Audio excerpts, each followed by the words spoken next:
sujud ada berukunya. Rupanya orang Jumat itu membaca ayat sajadah. Umur Sidin ini hampir 50. Rupanya seumur hidup Sidin kada pernah tatamu imam membaca ayat sajadah. Dia Sidin datang, aliran apa tuh jadi Sidin? Sujud kada beruku, imbah tuh sekali aja belum Sidin. Jarul. Kasihannya kenapa? Karena sunnah ini tidak beliau temui. Lalu beliau menganggap asing, bukan asing lagi, salah di sini. Alirannya apa sih? Coba kalian bayangkan. Nah itu terjadi di sekitar kita. Nah jadi oleh karena itu salam ini yang paling kecil, afsus salam, sebarkan salam. Dimanapun kita, biar ulama makna sempitnya ucapkan salam. Tetapi yang lebih luas, kita tidak hanya menyebarkan salam dengan ucapan, tetapi menyebarkannya dengan sikap dan tindakan. Karena Nabi katakan kan dalam hadis yang diriwayatkan Imam Tabrani, Nabi katakan, khairun nas anfa'uhum linnas. Orang terbaik adalah yang bermanfaat untuk orang lain. Jadi ketika dia tinggal di lok bahu, dia memberi manfaat. Dia menebar kedamaian baik dengan ucapan atau dengan sikap dan tindakan. Begitu suatu hari dia pindah ke Berau sana, dia pun tidak akan menyebarkan kecuali kedamaian. Ucapannya mengucapkan salam, sikapnya selalu memberi manfaat orang lain. Inilah orang Islam. Al-Muslim man salim al-muslimun min yadihi wa lisanihi. Orang Islam adalah orang yang orang lain selamat dari kejahatan lisan dan sikapnya. Nah di masa-masa pandemi seperti ini, ulun mohon maaf dengan kalimat inilah. Salah satu cara kita mengamalkan ini, tadi menebarkan kedamaian, ya, baik dengan lisan atau tindakan. Ulun mohon maaf, di masa-masa sulit seperti ini, maka janganlah mulut kita dan jangan juga tangan kita mengetik statement-statement yang kita tidak bisa bertanggungjawabkan, yang akhirnya menimbulkan kegaduhan di masyarakat. Lalu orang ribut gara-gara kita. Maka di hari-hari seperti ini, jangan kita berbicara sesuatu di luar kapasitas kita. Ahli agama mereka akan berbicara tentang hukum agama.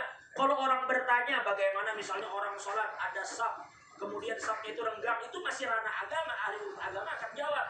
Bagaimana jika vaksin mengandung ini seandainya terjadi, ulama akan jawab. Tetapi ulama tidak memiliki kapasitas berbicara tentang kesehatan. Mereka tidak berbicara tentang obat-obatan dan begitu seterusnya.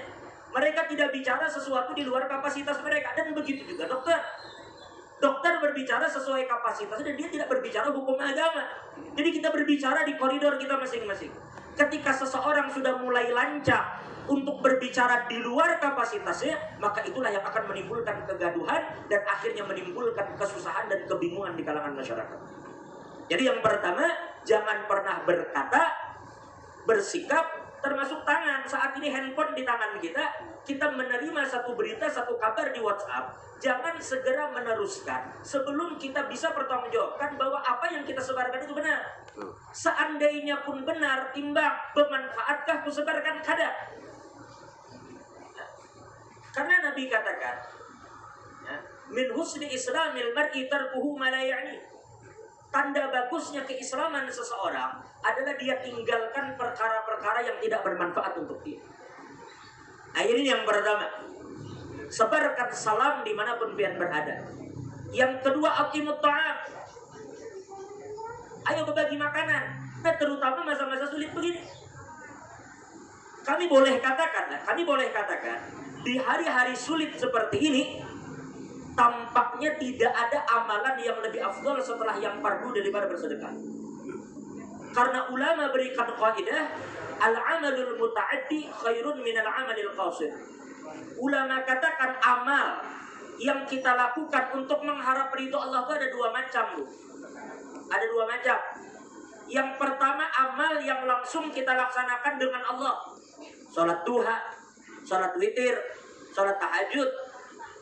Itu langsung antara kita dan Allah. Tetapi ada juga al-amalul muta'addi. Amal yang kita lakukan mengharap keridhaan Allah tapi melibatkan orang lain. Yang bersedekah. Bersedekah ini pian mengharap ridha Allah. Nut'imukum liwajhillah. La nuridu minkum jazaa'u wala syukur. Kita memberi makan orang mengharap ridha Allah. Tetapi ketika kita beramal, orang lain kanyang, orang senang, orang gembira, ini dia lakukan, maka kita bisa katakan hari-hari sulit seperti ini, maka yang paling afdal kita lakukan adalah bersedekah semampu kita. Bahkan Nabi katakan ittaqun nar walau bisyikki tamrah. Takuti api neraka. Cari perlindungan yang akan melindungi kamu dari neraka meskipun hanya dengan secuil kurma. Dan dikatakan shadaqatus sir tudfi'u ghadabar rabb. Sedekah yang Bapak lakukan, apalagi kalau sembunyi-sembunyi, itu memadamkan murka Tuhan. Jadi kita kalau lah, kita bermasker nih, berjaga jarak, apalagi cuci tangan, apalagi wah ini kan ada lagi lambah hari dia, bila masuk masjid, bila masuk perumahan, ada gerbangnya dulu. Apa tuh? Disinfektan. Amun sehari kurir kasihan masuk 30 perumahan bisa keracunan sore. Bangun disiram orang disinfektan terus. Maka disinfektan kita ini macam-macam, ada orang nang dari Wipol, ada nang macam-macam. Ya. Tapi itu kan dilakukan sampai ada vaksin, itu kan bentuk ikhtiar. Ikhtiar zahir. Apa salahnya kita berikhtiar dengan ikhtiar batin? Jika sedekah itu mampu melindungi kita dari murka Tuhan, sekarang apa yang lebih besar dari murka Tuhan? Mampu menyelamatkan kita dari azab neraka. Maka insya Allah sedekah itu dengan berkah sedekah. Karena kita disuruh, bahkan kita boleh bertawassul dengan amal soleh. Dengan sedekah kita, ya Allah, ini dengan sedekah yang ulun berikan untuk menggembirakan hati anak-anak yatim, menggembirakan orang miskin, lindungi ulun dari corona. Tuh orang terjebak dalam gua, tertutup pintunya lawan batu, terbuka, ya bertawassul dengan amal soleh. Pian bersedekah, menghidupkan sunnah Nabi. Kalau pian hidupkan sunnah Nabi, janji Allah, qul in kuntum tuhibbunallah fattabi'uni yuhibbukumullah. Allah akan cintai kamu. Wa yaghfir lakum dzunubakum, Allah akan hapuskan dosa-dosa kamu. Jadi pertama kita Allah cintai, dan kedua dosa kita diampuni Allah. Dengan apa? Menjalankan sunnah. Bersedekah kita bayarkan. Insya Allah dengan izin Allah, Allah akan lindungi kita. Karena di dalam riwayat lain dikatakan bagiru bis sadaqah fa innal bala la yatakhattaha. Ya kau ujar bahasa Banjar tuh sungsungi bersedekah. Tuh sungsungi. Berpagi-pagilah kamu dalam sedekah. Kalau nyakawa tuh nah pagi-pagi nukar nasi kuning bari tetangga. Menukar mihun bari tetangga. Palurah tetamu warga menukar untuk traktir warga. Sedekah kan dilakukan di pagi hari. Apa? Fa innal bala la yatakhattaha, karena bala tidak akan melangkahi sedekah. Sementara ulama ketika mensyarahkan riwayat ini, ujar mereka maksudnya apabila ada bala yang ingin turun ke Bapak di hari itu, lalu Bapak bersedekah, maka bala itu tidak turun kepada Bapak di hari itu. Sedekah pada. Ini salah satu ikhtiar kita secara batin. Ya. Kita wajar untuk berikhtiar. Ya. Kita kada berpanjang-panjang lah. Lakas abehan, lakas makanan kita. Tapi ini hari Asyura lah. Orang puasa. Puasa hari Asyura ini dikatakan yukafirus sanatul madiyah. Ini menghapus dosa setahun yang telah lalu. Ya. Ujar ulama itu lidatihi. Apabila Bapak puasa, faidahnya adalah menghapus dosa setahun. Tapi ulama kemudian katakan kalau Bapak berpuasa sudah satu aja niatnya. Kenapa Bapak puasa ittiba bin Nabi? Mau umpati Nabi titik. Kenapa kamu puasa? Aku mau umpati Nabi, Nabi kamu puasa. Maka Bapak masuk ke dalam janji Allah, yuhibbukumullah wa yaghfir lakum dzunubakum. Dan kalimat yaghfir lakum dzunubakum itu tidak tertentu hanya setahun saja, beda. Allah akan ampuni dosa-dosa kita dengan berkat kita mengikuti Nabi Sallallahu Alaihi Wasallam. Karena dikatakan oleh Imam Junaidi Al-Baghdadi, ujar beliau, wa kullu turuq masdudah, semua jalan menuju Allah itu sudah tertutup. Illa tariqal habib, terkecuali jalan Nabi Muhammad. Tidak akan orang sampai kepada Tuhan kalau tidak melalui jalan Nabi. Wa man idda'a ay man yadda'i annahu yuhibbullah walam yusruk bi tariqatil Muhammadiyah bahwa kadzabun an kadzabul. Siapa yang mengaku cinta dengan Tuhan tetapi dia tidak mau berjalan di jalan Nabi Muhammad, maka orang itu pendusta. Titik. Jadi yang kedua, aqimut ta'am, berbagi makanan. Ibu-ibu nih, bila memasak cilai banyaki sedikit. Kocil. Kan disuruh jangan nyekit biar pemasak sayur tuh banyaki kuahnya kalau. Bari tetangga. Cuma jangan juga kuah melulu. Dia pintar-pintar ya. Iwaknya dibuati. Gangannya dibuati. Ini berbagi. Ini pian di Lok Bahu, ini kampung, lain perumahan kampung. 17 tahun bertetangga, mangkok kada pernah nyebelah. Ayo gitu tetangga. Pelit kan jadi orang. Jangan pelit. Berbagi lawan tetangga, berbagi lawan jiran. Iya, bisa lah kayak misalnya ulun lah dibari palurah baras. Padahal kau ada menukar baras, tapi dibari orang senang hati kita. Apalagi pian bari orang-orang yang kesusahan selama pandemi ini. Maka PPKM ini pian tahu seorang asalnya hari raya Idul Adha habis asalnya. Batu bertambah lah. Asalnya 14 hari aja lah. Batu menyelawi 23 Batu 40 hari. Mulai 6 PPKM darurat sampai PPKM level model yang kayak ayam geprek juga. Sudah intinya apapun itu ikhtiar kita. Pemerintah membuat kebijakan, kita mentaatinya. Tetapi terlepas dari itu semua, masyarakat kita tidak bisa tutupi masyarakat kesusahan, masyarakat kesulitan. Harusnya kita perhatikan tuh, siapa masyarakat kita, apalagi kalau inya pas positif corona. Maaf lah, bapak pegawai, bapak dapat gaji, meskipun begawi mulai rumah. Nah, orang berjual pentolan kasihan. Orang berjual es, maka es pulang dijual. Maka musim hujan apa? Tapi bilanya kada keluar apa? Memangnya dapat rezeki, waja'alna likulli syai'in sabab. Seasbabnya dapat rezeki penjualan es kasihan. Harinya hujan, sedang pulang kena corona. Kalaupun nggak bisa berjualan, siapa yang nukari punya kena corona? Artinya banyak di sekitar kita ini orang-orang kesusahan. Jadi tulungi mereka, bantu lihat siapa orang-orang susah di sekitar kita. Biarlah jangan sampai, bahkan ada ulama yang menganekdotkan, ujar mereka, kalau kamu ingin tahu musik yang haram itu ketika sendok dan garpumu itu beradu dengan piringmu dan suaranya didengar orang-orang kelaparan di sekitar kamu. Orang-orang kelaparan di kanan kiri mencium bau harum makanan dia, inya kelaparan. Allah mau. Biar perhatikan bujur-bujur orang di sekitar biar. Allah akan mintai pertanggungjawaban biar terhadap orang-orang yang ada di sekitar biar. 2. Aqimut ta'am. Yang ketiga, silul arham.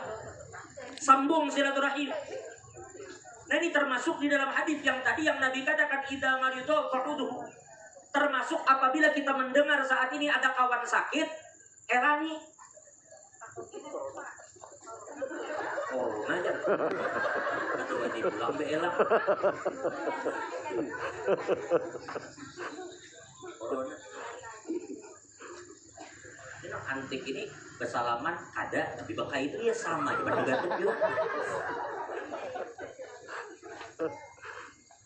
Sudahlah, corona kada wani beelang. Sekarang apa gunanya HP pian tuh?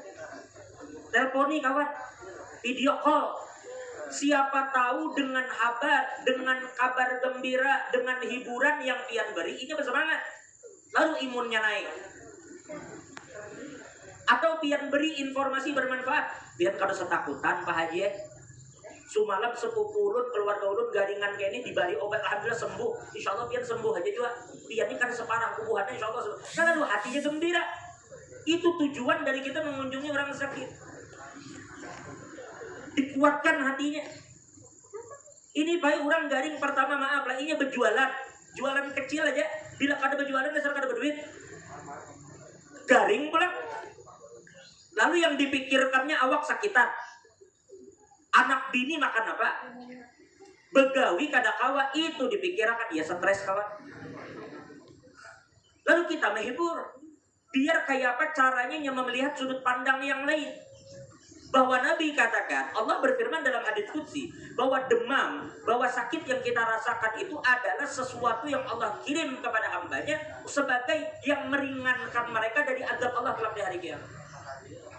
Berarti kalau kita melihat dari sudut pandang itu, kita disadar aja banyak dosa. Kita berdosa kan aja. Udah kayak ini aja dah. Ini tahun 1443, tahun 2021. Selama kadosa yang dulu pada saya dihitung, selama tahun 2021 ini kita ada berdosa lah. Hah? Banyak. Kayak kadosa Agustus saja nih ada berdosa lah. Hah? Banyak juga. Semingguan nih bang. Banyak juga.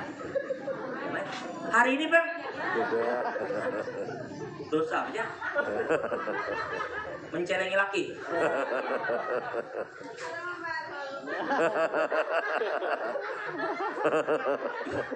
Jujurnya aja. Dosa kita sadar banyak, tetapi kita kada beristighfar. Bersolawat kada juga, beristighfar kada juga. Maka Allah yu'adzibahum wa anta fihim, wa maka Allah mu'adzibahum wa hum yastaghfirun. Kada dah kita beristighfar, kada dah kita bersolawat lawan Nabi, tapi Allah sayang lawan kita. Allah kirim ujian, Allah garingkan kita untuk apa? Untuk meringankan azab kelak di hari kiamat atas dosa kita itu. Nah, kalau kita melihat dari sudut pandang itu, berarti sakit kita itu bentuk kasih sayang Allah kepada hambanya untuk meringankan azab kelak bagi dia. Dan di sisi lain itu akan meninggikan derajatnya di sisi Allah. Ujar ulama, berapa banyak orang yang Allah tinggikan derajatnya dengan ujian yang bahkan melampaui daripada derajat orang yang melaksanakan sholat malam dan berpuasa di siang hari. Ini sabar lawan ujian. Nah, jadi mudah-mudahan ini 2, 3 silul arham, sambung silaturahim. Saat ini caranya ya tadi, pian kirim sesuatu untuk kawan, menyambung baik secara langsung atau tidak. Oke, sekarang lewat Zoom. Dan tidak hanya sesempit itu ujar ulama, bahkan maknanya yang lebih luas dan yang lebih penting, kalimat silul arham adalah menyambung hubungan kepada orang yang memutus hubungannya lawan dia. Makanya menyambung. Amun ulun mendatangi pian, kita memang kenal, ya wajar aja ulun belang udah pian. Ini orang kada baik lawan pian, menyambati pian, iri. Orang selalu menyakiti pian balas dengan yang baik. Berat kada bu? Berat. Tetapi apabila ini Allah berikan ke pian, Allah berikan pian insyirahus sadr, pian berikan, Allah berikan pian lapangnya dada, lapangnya hati, berarti Allah berikan karunia yang sangat besar. Mampu pian menahan itu, lalu tetap berbuat baik kepada orang yang bahkan jahat lawan pian, berarti pian mendapat karunia terbesar dari Allah. Itu insyirahus sadr, lapangnya dada, lapangnya hati. Kalau dia tidak besar, kada mungkin Nabi Musa itu minta. Sampai Nabi Musa itu meminta, Rabbi syarah li sadri, ya Allah lapangkan hatiku, lapangkan dadaku. Nabi Musa sampai minta. Bahkan ini karunia yang Allah berikan kepada Nabi kita Muhammad. Allah katakan dalam Al-Quran, alam nasyrah laka sadrak. Maka kelapangan dada yang Allah berikan kepada Nabi itu berarti karunia besar. Kalau itu kita miliki, berarti kita mendapat karunia besar dari Allah Subhanahu wa Ta'ala. Itu insyirahus sadr. Mudah Allah berikan kita lapangnya hati. Amin. Corona dari sini-sini ada keuntungan, sudah akhirnya kita sadar berapa banyak pemerintah kebingungan. Dokter sudah berkorban dia, banyak orang meninggal, perawat keuyuhan dia, masyarakat sudahnya. Ayo sama-sama kita shollu bil laili wan nasu niyam, kita bangun di waktu malam, kita meminta kepada Allah. Ini di waktu di mana Allah berjanji. Ujar Allah, hal min mustaghfirin, hal min sa'il. Mana orang yang minta ampun di waktu itu? Mana sa'il? Mana orang yang hendak meminta? Ulun ketika di Hurairah, di Hadramut, Habib Muhammad katakan, Al-Attas, ujar Sidin Ahmad, ingati sin bujur-bujur dalam hidup kita. Itu sin waktu subuh adalah waktu di mana Allah Ta'ala membangunkan orang-orang yang Allah pilih. Itu adalah waktu di mana Allah membangunkan kekasihnya. bangun di akhir malam. Maka apabila di waktu itu jar sidin kita kada bangun, alasan awak uyuh, alasan awak garing, alasan mata ngantuk, macam-macam alasan, intinya kada bangun. Ujar sidin pikirkan bujur-bujur. Kita tuh kada bangun karena tahalang sesuatu kah, atau memang Allah kada sudi kita masuk hadrat sidin? Itu sidin pikirkan baik-baik. Ketika di hari itu orang-orang yang dekat dengan Allah bangun, kita ada setiap hari kayak itu beda. Kita di bahalangan kah, atau memang Allah kada mau memasukkan kita ke hadrat sidin? Sidin renungi bujur-bujur itu. Bangun di tengah malam, piat kalau di sini nak orang berundangan, ujar gubernur kepada semua yang hadir di sini, saya undang ke rumah saya. Sekalinya pian ditunjuk, kamu ndak usah sih. Ayo perasaan pian. Orang-orang yang dekat dengan Allah masuk di akhir malam kita gurih. Kalaupun pian kada terbangun di akhir malam, minimal pian sembahyang witir sebelum guring. Ini 4 hal apabila pian lakukan: sebarkan salam, bagi makanan, sambung silaturahim, apa lagi? Terakhir, bangun di akhir malam, laksanakan sholat. Apabila 4 hal ini pian lakukan, tadkhulul jannata bisalam, maka insya Allah dengan izin Allah Bapak akan masuk surganya Allah dengan selamat. Nah, kenapa ulun sampaikan? Karena ini pesan yang Nabi sampaikan ketika beliau sampai di Madinah. Dan ini relevan sampai hari kiamat. Jadi mudah-mudahan dengan adanya ini rumah Quran, Allah lahirkan anak-anak cucu kita yang insya Allah akan menjadi ahli Quran. Amin. Ini orang yang luar biasa karena waktu mereka akan habis dengan Al-Quran. Wal 'asr, demi masa, innal insana lafi, manusia itu rugi. Mereka di asar, ujar ulama disebut asar. Makanya bahasa Arab tuh kalau kita menukar jus itu disebut asir. Karena asir itu hasil perasan. Perasan dari jeruk, perasan dari mangga diperas jadi jus. Apabila pian ingin mendapatkan keberkahan waktu, pian peras waktu itu. Harus pian isi waktu itu dengan hal-hal yang baik. Pian perah, baru pian mendapatkan keberkahan waktu itu. Kalau kada terbuang waktu itu. Pian gak? Dulu Al-Imam Ar-Razi, ulun baca di dalam mana kita Imam Ar-Razi, Al-Imam Abu Hatim. Beliau itu Pak, daripada gilanya dengan ilmu, beliau itu dilamakan kalau beliau diajak keluarganya, ayo makan. Beliau baca, beliau tidak akan mau memakan makanan. Beliau tidak akan makan makanan itu sebelum ada satu orang murid yang membacakan buku itu sambil sidin makan. Saking kada mau menyia-nyiakan waktu. Bahkan ulun pernah baca Imam Abu Hatim ini, sidin masuk tandas di orang Malaysia, masuk WC aja. Sidin kada akan masuk ke WC itu kalau kada di luar murid membaca buku ini benyari supaya sidin kawa mendengar mulai dalam WC. Saking orang kada menyia-nyiakan waktu. Dulu guru Sya'rani di Martapura di Kampung Melayu. Guru Sya'rani itu Pak Lurah, kalau Bapak pernah dengar ada orang nyambat guru bangil gitu. Itu berdua dengan guru bangil itu sama-sama pergi ke Mekah untuk belajar.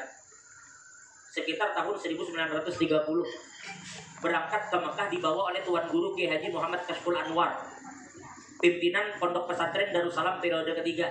Nah ini beliau tulak ke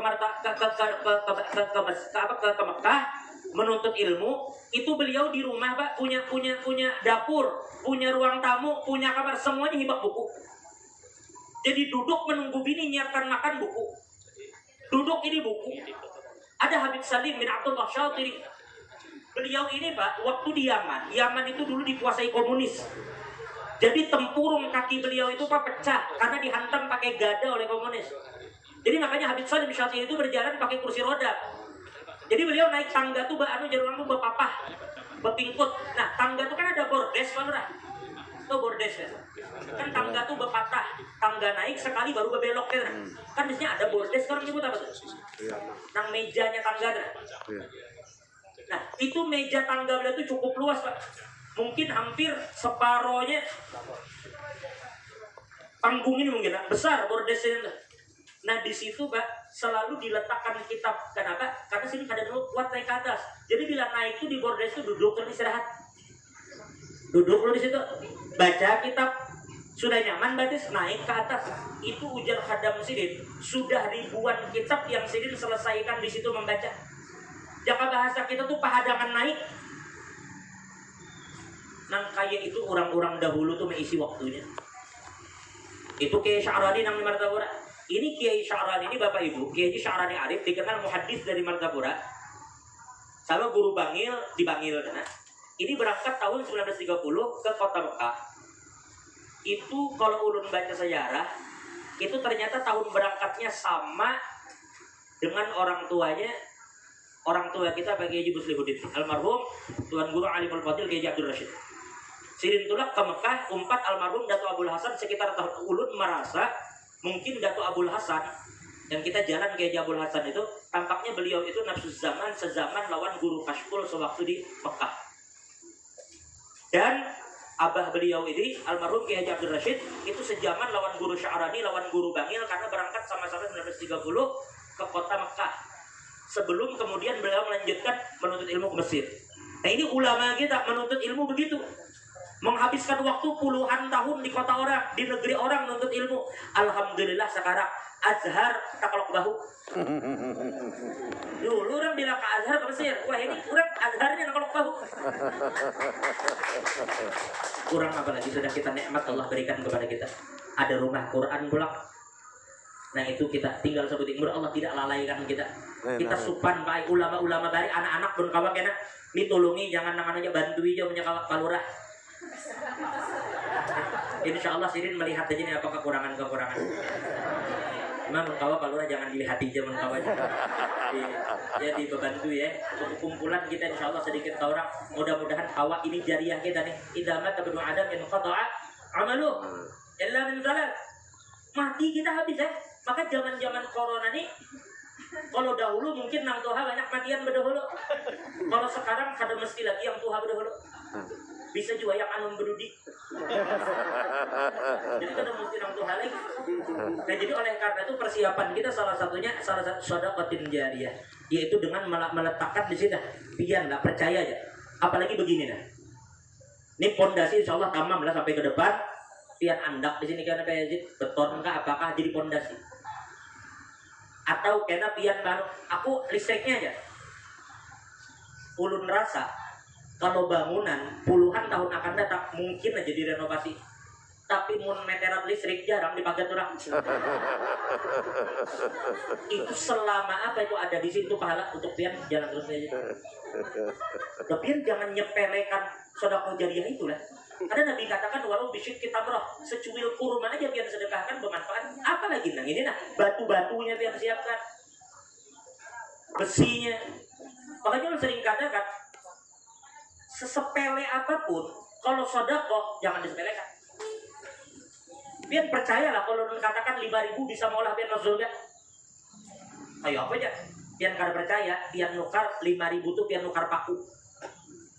Biar nukar paku 5.000 banyak kada? Karena pian datang tuh kan ada masjid Al Mustafa, ada masjid di perumahan elektrik, ada masjid, ada langgar sini.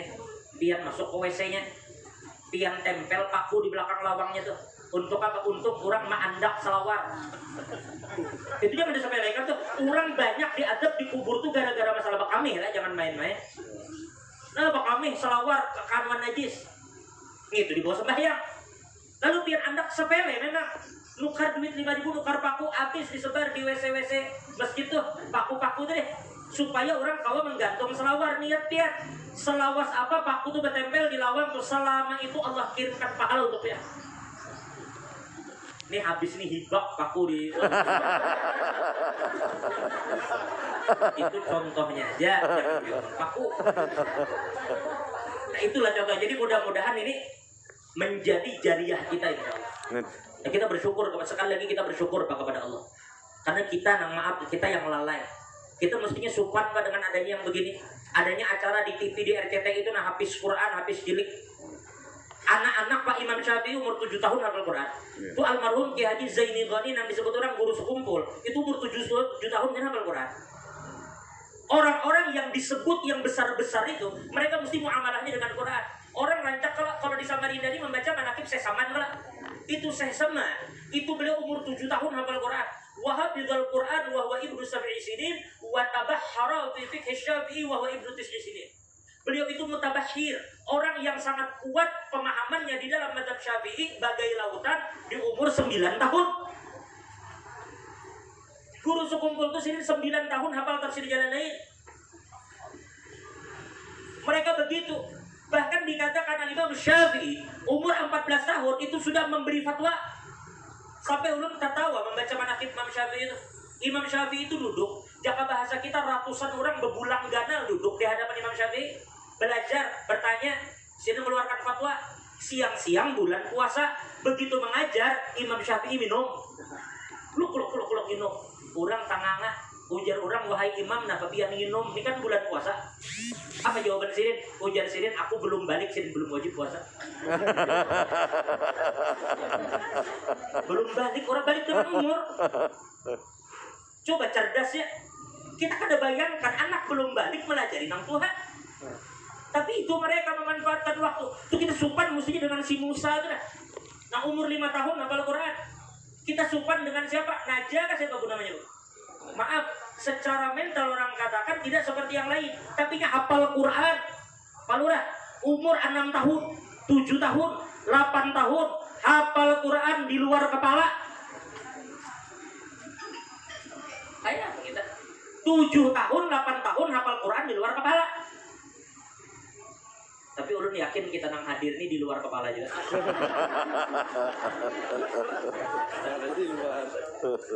Hafal mereka. Bila mereka membaca Al-Quran, bukti firman Allah, Inna nahnu nazzalna dzikra wa inna lahu.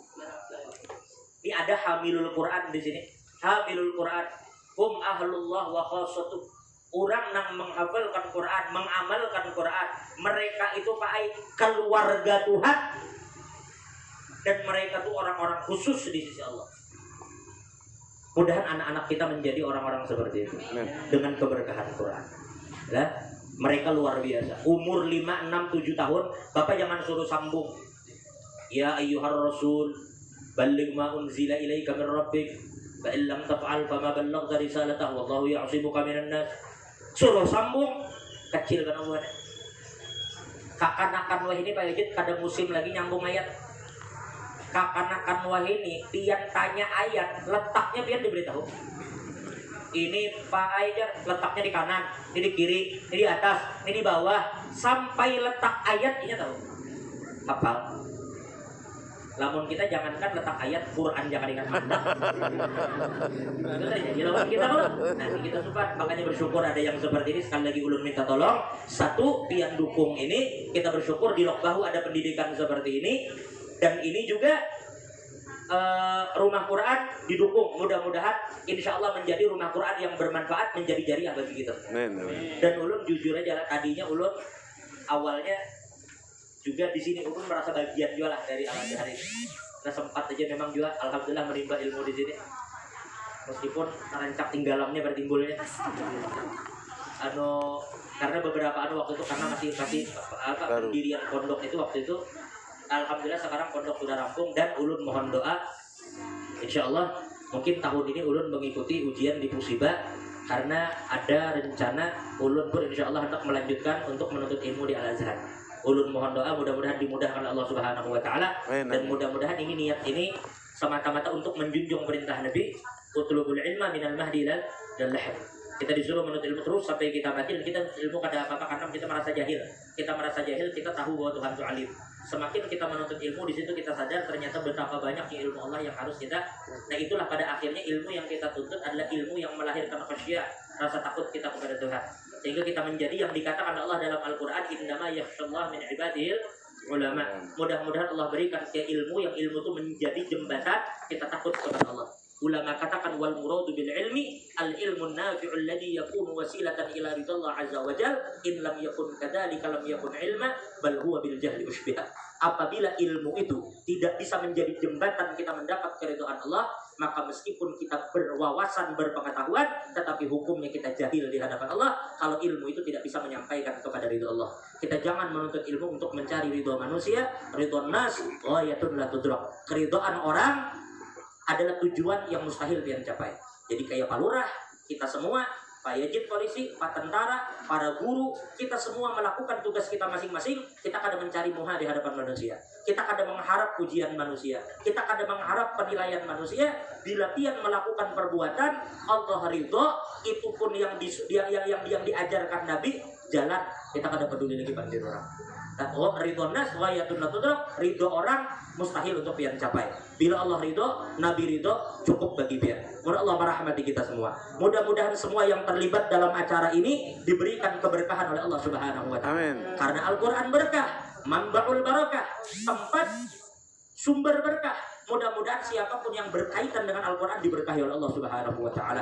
Kita mohon kepada Allah, mudahan pemerintah kita, para dokter kita, perawat kita, aparat kita, masyarakat kita semua selalu berada dalam lindungan Allah Subhanahu wa taala. Siapapun yang sakit di antara kita, mudahan segala penyakit jadi angkat dan disembuhkan oleh Allah. Siapapun yang telah wafat mendahului kita, mudah-mudahan mereka mendapatkan rahmat yang luas di sisi Allah Subhanahu wa taala. Mudah-mudahan Allah matikan kita dalam keadaan beriman, dalam keadaan husnul khatimah, wa yahsyuruna fi zumrati ahli iman. Wa nas'alullah Subhanahu wa taala ay yaghfir lana dzunub wa yastur al-uyub wa yufarrij 'anna kullal kurub wa anna Allah Subhanahu wa taala yarzuquna wa iyyakum mahabbatas salihin wa yarzuquna mahabbatahum wa yatawaffana 'ala millatihim wa yahsyuruna fi zumratihim min ghairi sabiqati 'adzabin wa la hisab. Ala hadhihi niyya 'ala kulli ma nawa bihi sallallahu hadratin nabiy al-Fatihah.